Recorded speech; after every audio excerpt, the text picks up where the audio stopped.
We got the actual call on it about 2 o'clock this morning. Our first units arrived at about 2:03 and found the warehouse behind us. It's a 54,000 square foot warehouse with wooden floors and a tin roof and wood beam construction inside that was fully involved in fire. Flames were shooting 40 to 60 feet above the roof line when we arrived on the scene. Our main goal at that point was just we went into defensive mode where we're not going to go inside and try to fight anything because we can't get in there. Our main thing was to go on the periphery and protect all the exposures that we possibly could. Andrew Johnson's home, the National Historic Site being one of them. Well, the homestead is safe. The fire department did a stellar job of protecting the national resource.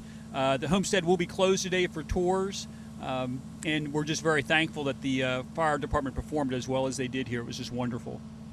A lot of power lines, phone lines, and cable lines damaged because they were basically on every side of the warehouse, or on two sides of the warehouse for sure, and some on the front side. But those, the damage to those is going to be repaired here in the next little bit. We had, of course, the fire started around 2 o'clock this morning, and we had this electric circuit right here come out and drop to downtown, or most of downtown, and we had to do some switching, had to drop downtown for about 2 hours while they were fighting the fire, the main part of it. We've got downtown, most of it back on at the moment. Still have probably in the neighborhood of 100 customers that are out until we can get part of this isolated and get it back on, inspect it, make sure we haven't had too much damage to energize our circuits. Do you have any kind of concerns for later today in power usage? No, sir. I don't expect to have any problems.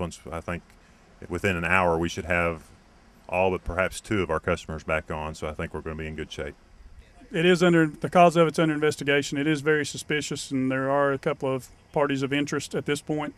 But the Greenville Police Department is working very closely with us. Our Fire Marshal Alan Shipley is conducting the arson investigation portion of this, and that's ongoing at this moment. What can you tell us about who owns the building and anything about the history, if you know? It is a former tobacco warehouse, and it's owned by Kent Bewley, and it was just finished being restored completely. The floors had been redone. All the beams inside had been redone. It used to have an asphalt roof that was taken off and a tin roof put on it. And it just, within the last few months has been restored. They were planning on using it as a museum and for car shows.